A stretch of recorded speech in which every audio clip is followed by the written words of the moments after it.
Hello there, I'm K-Ball, and welcome to Human Skills, where I interview tech industry leaders about all the non-technical skills that go into success in the tech industry. Amy Phillips has an incredibly varied background in management, having led QA teams, developers, and SREs.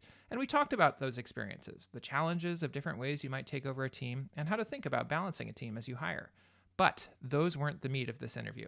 What makes Amy's experience unique, at least in folks I've spoken with so far, and what we spent the majority of our time talking about, is managing people in the globally distributed, remote, and asynchronous company that is Gitlab. Truly working asynchronously is something many companies aspired to when forced to go remote during the COVID pandemic, but few actually succeeded at. GitLab has been that way from the beginning. So we dove deep into how it works at GitLab, how an asynchronous approach makes some things easier and others harder, what the ABCs of async look like, and how time horizons shift when you account for asynchronicity and global distribution. Please enjoy this interview with Amy Phillips. Amy, welcome to the show. Hello, thanks for having me. Yeah, I'm excited to have you on. Well, let's start. Can you kind of introduce yourself, give a little bit of your background, and how you came to care about these things that I've been calling human skills? Yeah, of course. So I am currently I'm a senior engineering manager at Gitlab, and I'm based in London. Gitlab is a global company, but so fun working with lots of people around the world. But I'm based in London, and I have come into management perhaps a less common path, shall we say. I started out testing and spent many years sort of in test teams and then moving into managing test teams, managing test projects, and then kind of transition through managing developers and SREs. And now I actually have a hybrid team, which is super. So back-end engineers and SREs. So I have come to be interested in these things, I think, firstly through my own experiences of being managed, and then through many years of working with different people, working with different teams, and just I think it's still amazing how much I learn. Every time you start managing a new person, there's a whole new set of things that you can learn about them and how they approach life and work. So yeah, it's just endlessly fascinating. I totally agree. Yeah, I mean that's why I have these conversations every time I learn something new. It's delightful. Okay, a few different places we could go with that, but I would love to talk about GitLab in particular because I know that GitLab is a relatively unusual organization, being one of the largest remote first distributed companies that I'm aware of. And I know you have a very heavily asynchronous culture. So I'd love to kind of learn about what that is like and how that influences how you interact with people. Yeah, of course. Yeah, it's very interesting. So I joined about 3.5 years ago now. Up until that point, I think all of my experience had been in an office, but sometimes in an office with other people in different offices. So sort of a hybrid setup.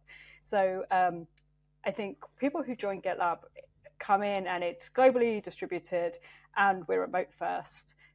But the thing that seems to surprise people is it's async.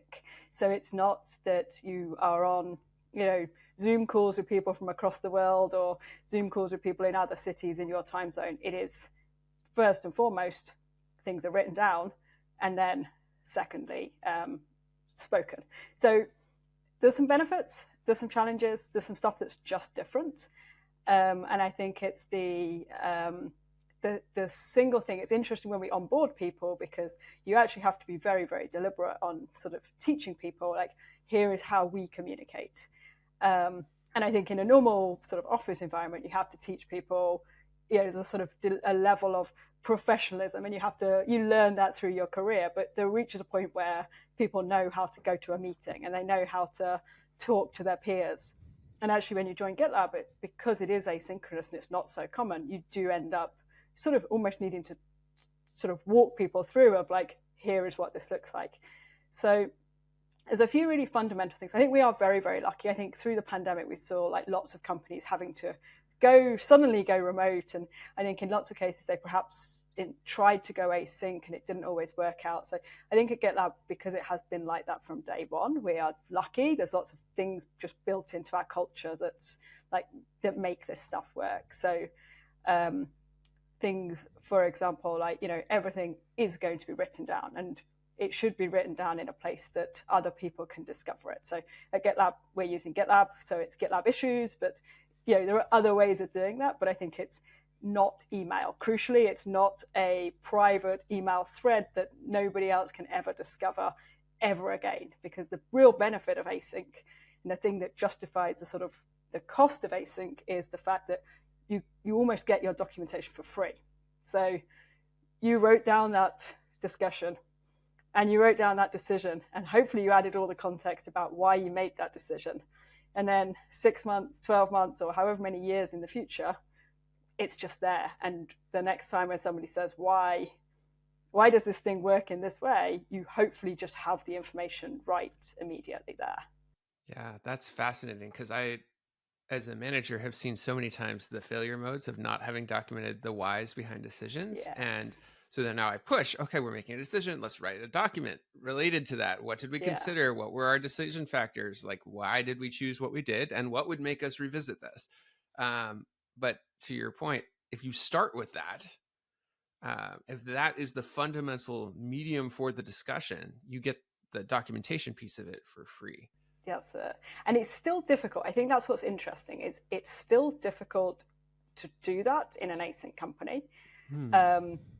So that bit doesn't become easier. But I think what is easier is it's normalized. So you're, rather than just like one person or a small group of people in a company saying, oh, we should write this down, and could you write that down? And you the speed of synchronous communication going much faster. The great thing in an asynchronous company is everybody's expectation is that's written down. So you get a lot more social pressure, like, where did you write that down? Have you documented this? Or that discussion you had yesterday, where can I find that? So you get that just that to support you, basically, to help us keep honest. So let's maybe even start from very fundamentals of, like, when you bring somebody in and they've never experienced async, like, what are those ABCs that are the equivalent of, like, here's how you behave professionally in a work setting? I think the things that are most difficult is, unlike in, say, an office environment, or here's a meeting and a calendar invite and a link that you can join. What can feel quite difficult is how do I get to that person? Like, how do I reach that person? So you do end up having to do some onboarding and training to help people navigate that. Like, here are your teammates. That always happens, but this is our process. So, you will receive notifications in this way. When people want something from you, this is what that will look like. So again, at GitLab, you usually get a ping within a GitLab issue or a merge request, or you will be assigned to a merge request to review it, or your notifications will appear within the product. So it's helping people understand where they will find those things. Helping them understand, like, here's where your work is living. Like, you actually do need to go and find your work. Otherwise, you'll just sit at your desk all day, and it won't. You may not be in a time zone with other people. So if you don't go and engage in the conversation, it may not come to you. So it's helping people actually find a way to firstly connect with the team. And then know how, say, what the norms are for team communication. So how do you indicate that you are working on something? How do you indicate that you are seeking feedback, or this is a very sketchy, super early thinking, and you're looking for other, that you have different types of communication. So how do people indicate that to other people? And for others, often, just like titling of an issue, or there's certain labels we use, or it's not complicated. It's just helping people understand what the norms look like.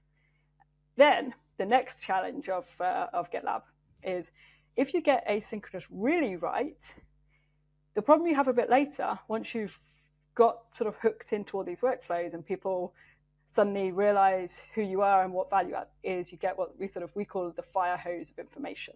So suddenly you're connected to everything. And then you have a new problem, which is, how do you possibly keep up with all of this stuff? So you may get you'll be there's all kinds of interesting discussions or projects. You may be asked for your input into all kinds of different things. And then there's all other things that you may just stumble across that are also interesting to you. So there's almost this like secondary workflow thing where you have to find a way to put some process in place. And this tends to be a little bit individual. I think different people have different ways of working that work for them. And I think I've found that my way of working will usually work for 6 months or maybe 12 months. And then you reach like a breaking point and you're like, oh no, too much information. I need to revisit and sort of recategorize so I can stay on top of things. But how do you make sure you are seeing and responding to the right things and spending your time wisely, even though there is like an infinite amount of other interesting things. It's kind of like if you imagine in an office, if you could eavesdrop on every meeting taking place all the time. Yeah. Fascinating stuff, but you can't keep up. It's interesting, right? I remember at some point somebody being like, how do I know what to do? And I'm like, you are so far from my problem. My problem is how do I know what not to do?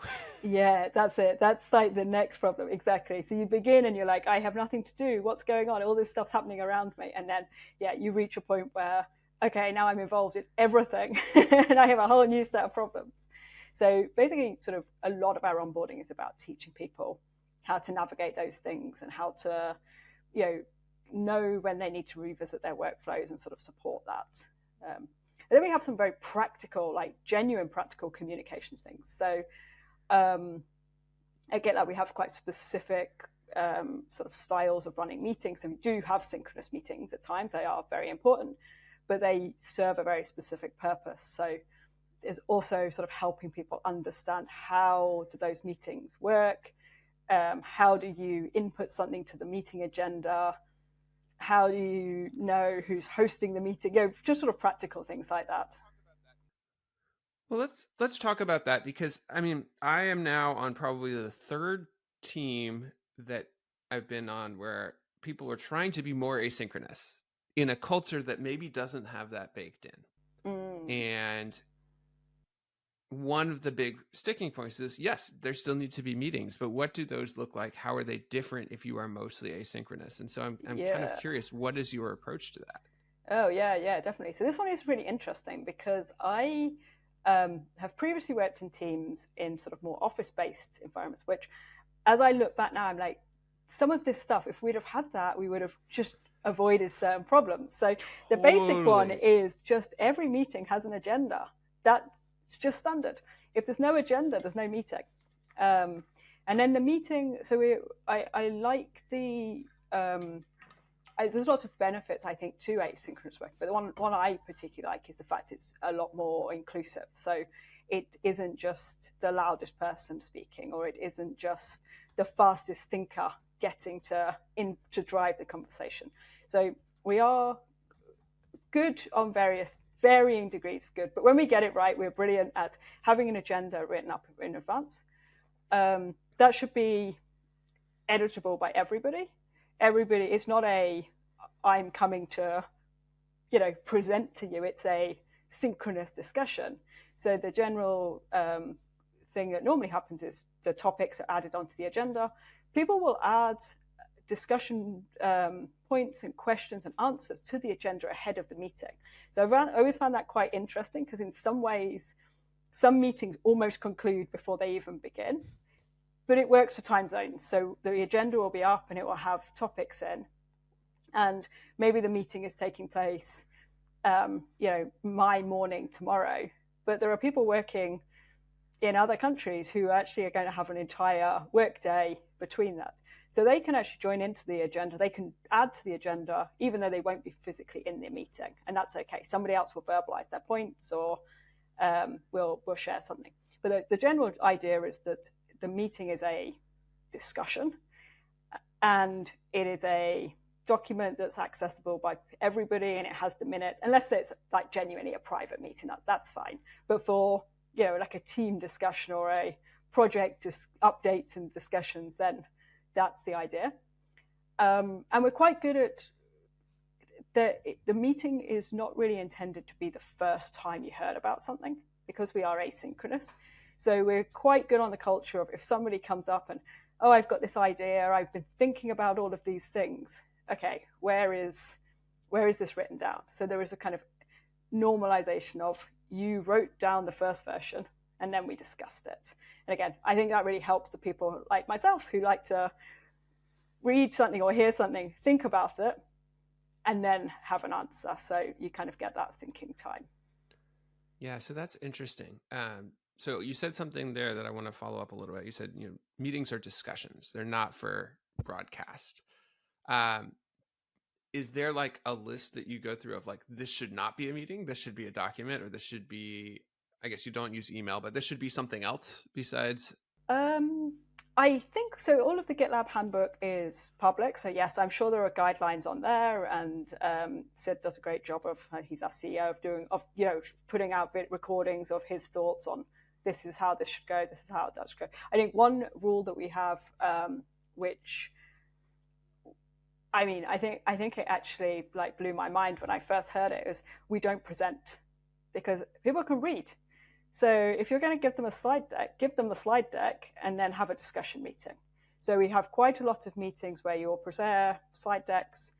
They're a little bit more texty than, like a flashy conference slide deck, for example. But, all the information is gathered on a slide deck, shared in advance. And then there'll be a meeting, which is just questions. And that's really nice, because it means if people don't have questions or they don't want to go to another meeting, they don't have to. But if they do have questions or they want to discuss things, they also have a place they can go to. So that works really well. And I think it really cuts down on like the number of meetings and the length of meetings. Yeah. And I would imagine things like demos and stuff are probably like pre-recorded. You record it, send it out or something like that, and then people have questions? Sometimes, yeah. Sometimes we do them that way, particularly if we're going across time zone. They do work a little bit better synchronously, because they, I think, just because you get a bit more just conversation and people will be more like, oh, what did I just see there? Which I think one of the challenges of a demo is, it's hard. You don't really have a great point. I guess you could say at this particular moment in the video, like this time, but it's a little bit harder to hook in. So we're a little bit more likely to do those ones synchronously. Got it. Okay. Are there any other things that you lean towards doing synchronously? Social things are probably the main ones. So I think the most important and useful like meeting I have every week is it's a little bit of a meeting. We have sort of team discussion topics, but it's mostly a social connection of, what have people been up to, and just a way to just make sure that there is some space booked in each week where people can have that, that social connection. Because I think one of the challenges of probably remote working, firstly, but probably remote working, is it is very much like quite worky. You lose the, let's go for that coffee, and it's work, but it's not quite the same work. It's a bit more informal. So you have to be a bit more careful to make sure you actually schedule those things in as well. Well, that ties to another area that is kind of interesting here, which is, what does management look like in an asynchronous remote first world? Do you still have synchronous one-on-ones? Like what does that end up looking like? Yeah, definitely. That's a good question. So it's reasonably similar. So yes, still have synchronous one-to-ones with everyone. I think that's really important. And you have very different type of conversations one-to-one. And I think that's when you really can check in and see how people are doing. But I think there are a few things that are interesting. I have found that in many ways it's easier to give people good feedback because their work is so much more visible. So if sort of previously, like in an office where this person's having trouble communicating with that person, it's all a bit hearsay. It's all, well, they said this and I said this and they're not listening to me. And it's really hard because a lot of those things take place in a closed meeting room. It's very hard to get to the real bottom of like, where is the problem? So I find those things can sometimes take a lot longer to resolve. One of the great things about being mostly asynchronous is a lot of those things are visible. So you may not see the full kind of like problem. It may still have happened sort of synchronously, but if you get feedback that I'm finding this person difficult to work with for these reasons, you usually have a decent sense from the work you can see of, okay, I could see how that could come about. Or there's some so breadcrumbs there. You can see the public communication exactly. that maybe is not the most delicate or what have That's you. right. Yeah, exactly. So I think in that case, it's a little bit easier to gather those examples and give feedback that's actually a bit more specific. So, I've definitely had cases in offices where make sure you give that person the feedback on, on their communication. You're like, I don't have any examples, and it just doesn't land at all. Whereas I think one thing that's good when you have asynchronous is if someone, if you did get something like that, you probably, if you were going to give the feedback, if it did feel valid, was you could probably get together some of your own examples where you can literally walk through, like, you wrote this sentence and how do you think that makes people feel, like, with this word. And quite often I think it's not everyone's got English as their first language, so often it's just a simple translation. Like, when you say this word, actually for some people it sounds more like this word. So you can go into, I think you can give slightly more useful feedback just because you have that visibility. Yeah, no, I have totally seen that myself as well. Even just like people communicating in Slack gives you very tangible, like, okay, when you said this, it seemed like you were trying to do this, but here's some of the other outcomes that happened. How might we approach this differently? That's it. Yes, exactly. And I think asynchronous is also nice because you do get those gaps, like communication is a little bit extended, which I think can be really helpful if someone is learning, or trying to adjust their communication style. You get that, you have an edit option, which is really great. So, you write the thing and then you're like, no, just reword that a little. And I think you have that in Slack, but I think it's a bit more synchronous. So it is a bit more likely that your audience was right there. In a meeting, even more so. So I think it also really does help with the actual building the awareness and actually being able to identify when you have slip back into a pattern and need to modify a bit. You alluded to something there that I'd like to go a little more on, which is you mentioned, so in some things you have a little more time, and it makes me wonder, like, how do time horizons change when you move to an asynchronous environment? Are there things that are, what things take longer? Are there any things that are shorter? Like, how does that shift the way that we think about the time it takes to get different types of work done? Yeah, that is a good one. Like, they absolutely change. Yeah. So it's interesting because it goes both ways. So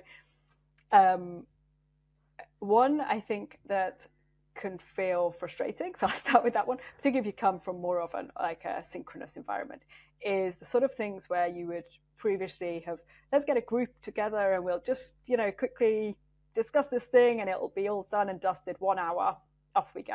So for example, say like a retrospective. So lots of teams, every few weeks get together for, an hour. I've worked in places where we've done, 15-minute retrospectives once a week, really quick, and everybody just drops in their ideas and you're done. Take that asynchronous, but also crucially globally distributed. And that is the key thing that changes it, because if you write something, you really need to give at least 24 hours before you make the firm decision, because otherwise you've not allowed everybody to really take part. But also, it may not have been everybody's top priority. So that's probably your minimum. So if I open up a retrospective, we do our retrospectives asynchronous. So they would be we use a Gitlab issue, and it sort of has the sort of usual information, like, here were the goals we went in with, here is the outcome, like, here's what we achieved, like, here was a rough timeline of events, and then some sort of fairly standard sort of retrospective questions. I would usually give my team 1 or probably 2 weeks to respond. And then we summarize everyone's comments, draw some conclusion, set some actions. You've probably got another few days to, get everybody to really agree to some actions, and then you're done.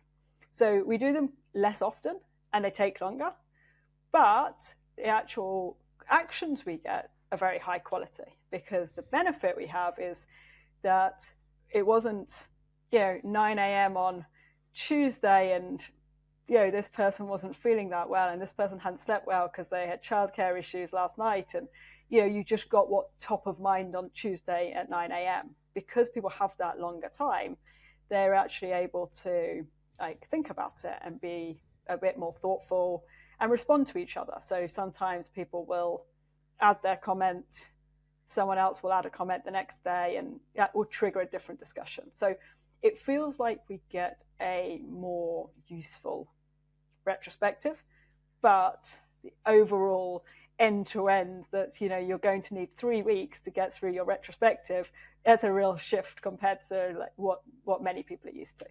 Yeah. So what frequency do you end up doing retros on then? So we usually do them at a sort of significant break point. So at the moment, that's quarterly for us, just because we're tending to work on longer running projects that have more of a natural, like we set a kind of quarterly goal and we have a retrospective. But we have done them previously when, if you have a project which sort of concludes, you can do one then. So then they're certainly less frequent. There are some of our other teams who do them like once a month or every sort of sprint style. So whenever we have like a significant break, but I think it would be much too much to do them. Like you wouldn't be able to do them weekly, for example, just because everything takes 24 hours. So you'd need 24 hours for comment gathering, 24 hours for summary, 24 hours for actions. Like the elapsed time would be too great. Yeah, that makes sense. Well, and it's interesting because I feel like what's sinking in for me here is that truly like your team is global. And that's right. Any team working on something may be global. I think a lot of more global global companies try to co-locate teams because they're still in a synchronous mindset, and it allows them to get past this. But by saying this team, any team, is likely to be distributed around the world, that creates that 24-hour time cycle that then becomes a kind of a fundamental limitation, but also kind of building block that you can build things around. That's it. Yeah, that's it. And I'm sure at Gitlab we do have some teams that are a bit more sort of like, or some projects, should we say, that are a bit more co-located, because you do have that speed. But I think the challenge then is the same as every synchronous team, which is you have to be very disciplined on the documentation, because things tend to move so fast it can be hard. Like when do you put the brakes on and say, stop, I'm going to spend 1 hour writing this thing, when all of your teammates are available to just plow on. So I think it creates a different set of challenge. It can work really well. Like if you do have something that needs to be delivered very fast, it can be great. Fully distributed is interesting though, because if you can get that lined up right and you have the right skill sets, then you get 24-hour progress, because people can hand off across time zones and things can keep on moving. So it depends a bit on your project and on the culture and the sort of the discipline you have around communication, on how you manage the different challenges. Yeah, that is really interesting. Well, and I feel like there's probably some types of work that it's going to work a lot better for, and other types that it's going to struggle more with. Yes, that's totally right. I think the challenge that we always feel a bit is with asynchronous is you don't quite get that same everybody around a whiteboard. We're not quite sure what this looks like, but let's just try and draw something out and see where it goes. That's quite difficult because so you don't often get everybody in the same room, and you are sort of relying on somebody being able to articulate their thoughts and that kind of messy thing in their head well enough that other people can jump in. So I think those are the times where it can be more difficult than if you have synchronous. So balancing the two out, works quite well, but there are definite trade-offs. That makes sense. Do you all end up getting together physically ever, or is that? Yeah, we do. Not so often recently, just because of all pandemic things. But yes, we do try and get groups together. Um, it's so important just for like building those connections and socializing. I think that's the main thing we really miss sort of day to day is you don't just end up in the office kitchen with that random person that you didn't yet know from another department. So trying to like set some time up to do those things like really helps. Got it. Okay. I feel like we've gone all the way down here. Anything else about async that you want to share before we move on to other topics? I don't think so. I think we've covered a good amount in there. Okay. Another thing that we had sort of talked about coming in about maybe wanting to cover, and that I'm going to bring up now, is what it looks like taking over different types of teams or moving into management roles in different scenarios. And there's a lot of different things, right? There's like, you might be building up a team from scratch. You might be getting promoted within a team you've otherwise been working in. You might be taking over a team from a manager who didn't work out, or a manager who worked so well they're being promoted. Like there's all these different scenarios, and my impression was you've been through a lot of them. So I'd kind of like to explore kind of what are the differences you've seen between those, and what types of different strategies and tactics do you have to bring to bear based on what the situation is. Yeah, I think it's a really interesting topic because I think I think for a lot of people, certainly not everybody, for a lot of people, you start out management, you're in a team, and either you want to do it, or I think in a lot of cases an opportunity opens up and you are volunteered, or the special person selected into that role. So I think there's a lot of challenges at that stage because suddenly you're managing your peers, which even if you get on brilliantly, though, that's a shift, and that can feel a bit awkward. Like, how do you tell them what to do suddenly, and how performance reviews and those things can feel quite awkward. Where just last week we were working alongside each other, but I think you also have an added challenge at that point, which is you're probably exploring management for the first time, and not everybody loves it. So you sort of have that period where you're sort of, is this for me? The first really hard day or situation, and so I think you have a lot more questions and everything's very new. So there's a lot to learn, and I think there's a lot of pressure to get promoted from within a team. But there are some benefits because I was thinking about management, and like there's probably a few really big sort of aspects to management. Like, there's obviously the very sort of well-known stages of management, but there's a lot of almost translation of company information. So it is the manager, I think, who is responsible for knowing, well, firstly, what the team should be doing, what the company needs the team to be delivering, and translating that back into the team. You may not be like, the product manager or that sort of role, but still you are managing the individual people in the team, and they need to have that context. And then they have their careers. So it's, for a lot of people, they're working towards a promotion or, some sort of recognition along those lines. And so as a manager, you are also the person who needs to know, or here's what the company is expecting for somebody of that level. So I think when you get promoted from within a team, you already have a lot of that. You probably got promoted because you were already showing that you have those things, and you know what's going on. So I think that's where, when you join a new company and you join as a manager, you already have a challenge because that's sort of your role, and you probably don't have that context. And in some cases, you join and you immediately go into performance review season, and you still have to give people a fair review, and you still have to set them up for the next year and sort of be able to give them goals. But you don't know the people, you don't know the company. So I think there's a real challenge of balancing those. You joined as a manager, which means there are some expectations. You need to, look like a manager and behave like a manager.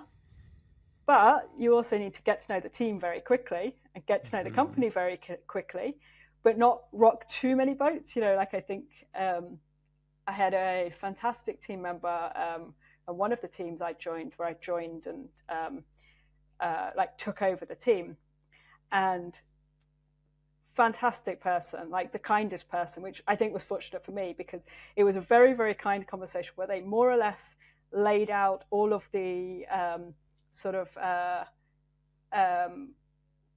special requirements. They weren't really that special, but like, the sort of working arrangement they had with their previous manager. I have childcare requirements, which means I leave early on a Tuesday. It was very much like that. And they were very much presented as a sort of checklist, which I'm fairly sure was like if you say no to any of these, I will be leaving, so you have to step in, and people have expectations, and you need to build that trust and, establish that relationship really quickly. So there are some things there, and understanding, like, how are other teams? What are your team's expectations? It's very much just a knowledge gathering situation very rapidly. I think that's where, if the previous manager is there or not, that starts to change. So if the previous manager is there, you have access to some great information. You probably get to hear, like, okay, this person, has been working towards this goal for the last year. Here's how I see them going. They probably need to do this project. You could gain some of that information right off the sort of beginning. So you don't have that, of course, if they've left. But I think if the manager is still there, you have huge problems, because some people in the team will have probably hated that manager, so you're in a good position. Some people will have loved that manager, and that can be quite hard, because you might be a similar style of manager, and then it's relatively straightforward, but you might not, and that's hard, because it's not to say you're better or worse, but just different management styles do suit different people. So trying to pull all of that together whilst it's a new job and trying to appear like a manager, there's quite a lot to balance, and I think that it's very easy to kind of overstep or be too passive and kind of create sort of reputation for yourself. So what do you do? Like, if you were imagine going into a role, and let's make it specific. So you're going in, you're replacing a manager. That manager is still there. Maybe they moved laterally, so it's not a promotion. It's not, they got reshuffled somewhere else. Yeah. And you're coming in, so they're a peer, and you have a team. Some of them probably hated that manager. Some of them probably loved that manager. What would you do in your first steps to kind of get oriented and into that situation? Yeah, I think it's a lot of it is just talking to people, and talking to the team, trying to understand what their views are. Like, I think whenever you join any team, there's a lot of, here are all the things I'd love to change sort of moments, but you have to be a bit cautious. Like, I know some people, no changes for 90 days, and sometimes that's great. Sometimes that feels like a really long time. Like, I think if you've been hired to fix something and you wait 90 days, everyone's probably wondering what you're doing. Like, are you going to begin? So I think understanding where you're sort of sitting on that, but, talking to everybody, trying to get a sense of, I quite like to talk to the team individually first and sort of try to get to know them, try to understand, like, here's how they see themselves, here's how they see the team. Here's the things they're telling me. So this is the stuff they like, here's the stuff they don't like. I think one thing I've learned over the years is you can be just a lot more straightforward with people than you perhaps realize in the early days. So you can literally just ask people, is there anything you'd like me to be changing? Like, is there anything you think I should be focusing on? What do you think of this team? Totally. I have like a conversation template that I'll go in and be like, what's working well? What's not working well? Tell me straight up. Yes. Amazing what you find out. Yeah. So I think you could gather that. And I think once you've spoken to everybody in the team, you probably start to see some patterns. Or you'll start to get a sense like, okay, well, maybe like 4 people in the team are really like well aligned and excited by the team goals and, talking about the future. And then there's this one person who seems to be a little at odds with that. So, you start to build a bit of a picture. And then you can start talking to the people around the team, like the former manager, like what's their take on the team, what's working, what's not working. But I think it's interesting as well to try and work out why they moved. So I think in some cases it was their choice, fine. In some cases it wasn't. And I think those are interesting to know, because in some cases it might be it wasn't their choice and they are a manager of this particular style. So then you're like, okay, so what does the team need? Why doesn't that style work? So you can start to just build a bit of a plan.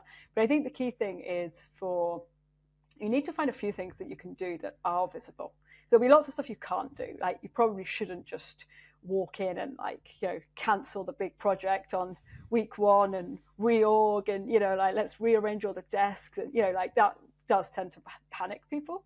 So best avoiding that. But I think at the same time, people probably are expecting to see you do something. So I quite like to try and find a thing. Ideally it's something that the team all agrees they don't like. If you're lucky, it's something really easy. Like, we hate the fact stand up is at 9:30. Like, great, I can fix this easily, and you can show people that you do stuff, that you listen, and also how you're going to go about making changes. I think that's the other thing, is to start to help people understand like how to work with you. So there are some bits along those lines. I think what's been interesting for me kind of going in and managing different types of teams is you won't always be the expert in the technology or the project or the role, but you do need to be able to have a useful conversation. So I think it's what can you do to get up to speed, to be useful? If somebody comes to you and tells you, I'm really concerned about this tool, you may not know how to build that tool, but you should know, is that an important tool? Like, other teams using it. So there's some, even if you're just joining, you're only coming in as a manager, you're not expected to be an IC in any way. Having some kind of architectural and product views and understanding where your team fits in, I think is quite important for just building a little bit of respect. Like, your team need to feel that you're able to go out and represent them, and you can go to a meeting on your own without being assisted.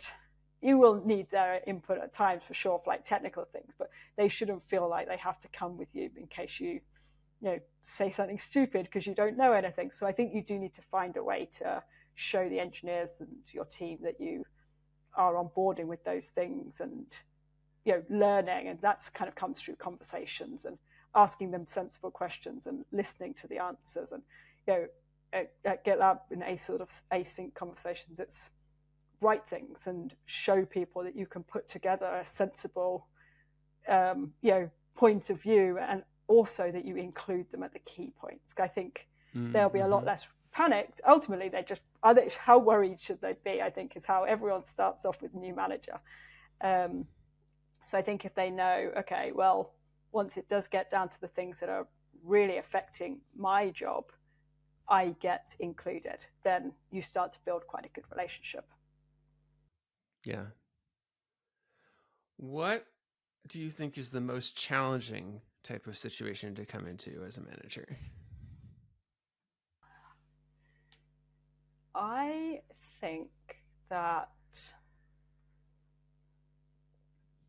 think it probably is the one where the previous manager is still in the company, either if they move sideways or if they got promoted. And I think it's just because of the fact that you always have people who prefer the previous manager for whatever reason, lots of different reasons.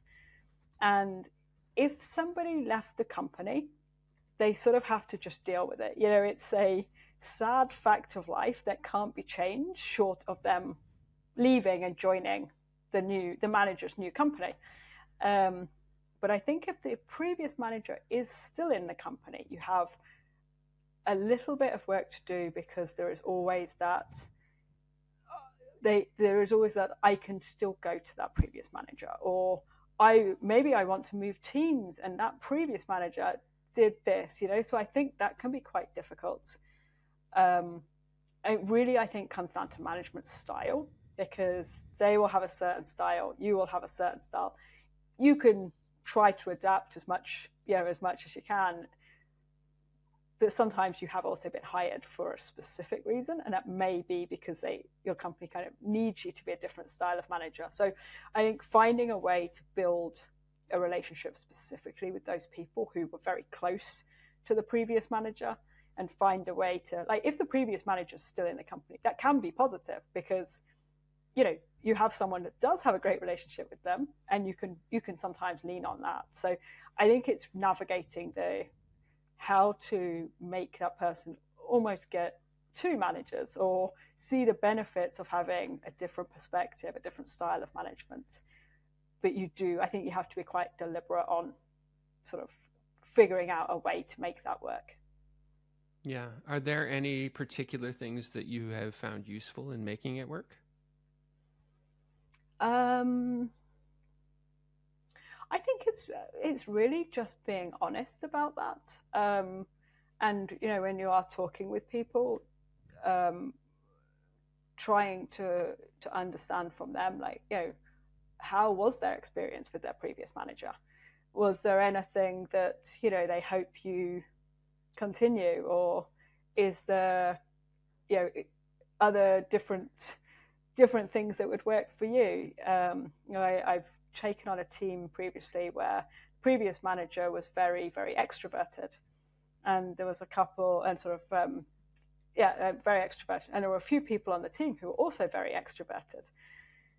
And when I joined, I was a bit worried because I'm quite introverted, and I was like, I don't know how I'm going to do this on the spot, rapid thinking. And actually what I discovered was, when I went and got to know all the team, was the majority of them were all introverted.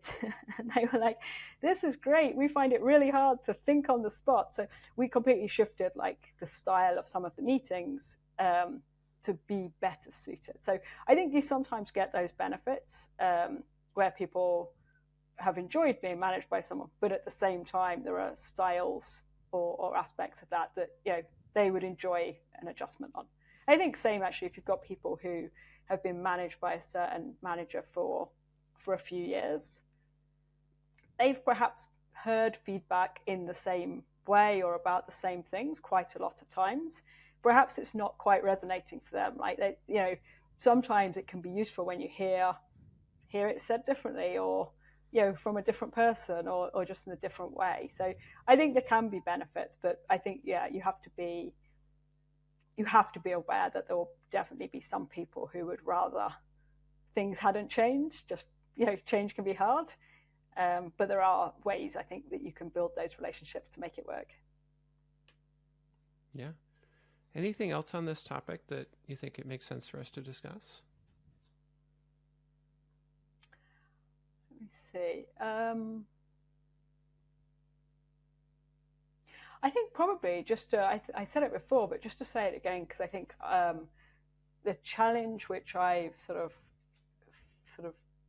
been aware of, and also seen or experienced a lot when I've had other managers join and sort of take on my team, is really just about the importance of getting to know the team. Because I think when you join any company, you're sort of answering to your manager, and you're being sort of directed to do certain things and behave in certain ways, and come and do this, and when are you cancelling that project, sort of thing.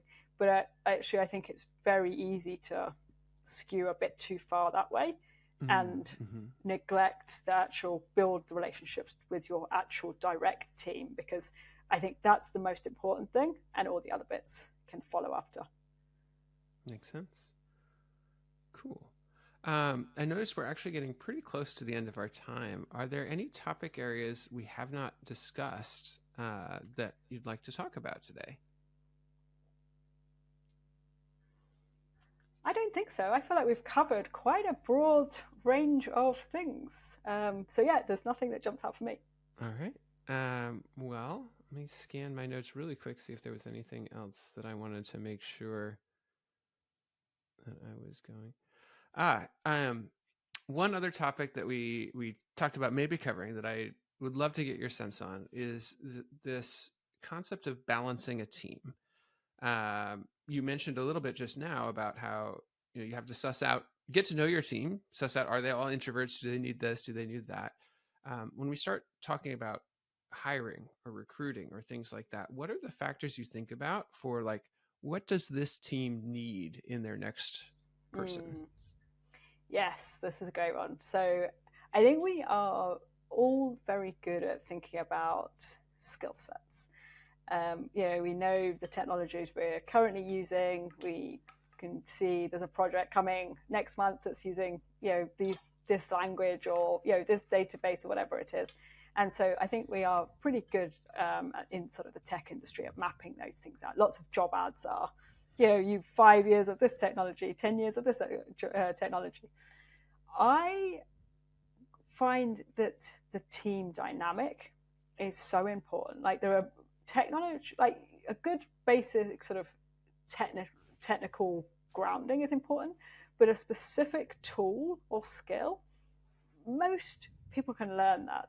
So I think as long as people have the kind of capacity to learn and you're able to support their style of learning, those things are reasonably easy to overcome. What I found is much harder to overcome is more people's approach to work or communication or their personality or even their sort of like level of energy. Most people don't change those things. You just tend to be one. So it's not to say that if you have the perfect person but they aren't quite the perfect energy fit, you shouldn't hire them. But equally, I think if you do have a team and everybody is already like an ideas person and they all have billions of ideas brewing up, but there's nobody who can actually write them down or turn them into any tangible plans, then that's the sort of thing which when you're hiring the next person, like looking to add that can be a real game changer for the team. So I love to sort of think about skills, like technical skills and experience and level and things like that, but also how does the team dynamic feel right now? Are we well gelled? If not, why not? Is there a type of personality that could bring people back together a bit? So if you have everyone in the team is a little bit if everybody's say fairly passive and you don't have anybody who is really comfortable being the first person to jump in and have a go, hiring someone that has that tendency can be brilliant because they jump in, have a go, and then a lot of times the rest of the team are following and they're really happy to follow. So you can generate much more interesting conversations. So I think thinking about the actual team dynamic and what might bring the team more together. I think you need to be careful if, for example, if the entire team is, 100% introverted and, everyone's very thoughtful and writes something, throwing one extremely extroverted person in there probably isn't going to work. You just have quite a big clash. So it needs to be someone that's going to bring the team together and make a more cohesive unit. But I think if you can recognize particular behaviors or tendencies or kind of patterns that in an ideal world somebody would have. So do you always have the person that remembers we need to update the calendar invites, or do we have the person that actually wants to organize a social thing, or there are certain little things that make a team more bonded. And I think you can it doesn't have to be a hard requirement, but trying to bring those in as you hire new people can really kind of help the team kind of form. All right, that's it for this Human Skills interview. If you enjoyed it, please consider liking this video and subscribing to this channel. You can also subscribe to the Human Skills newsletter, which there's a link to right down below, to get notified of interviews like this as they come out. Take care, y'all. This is K-Ball signing out.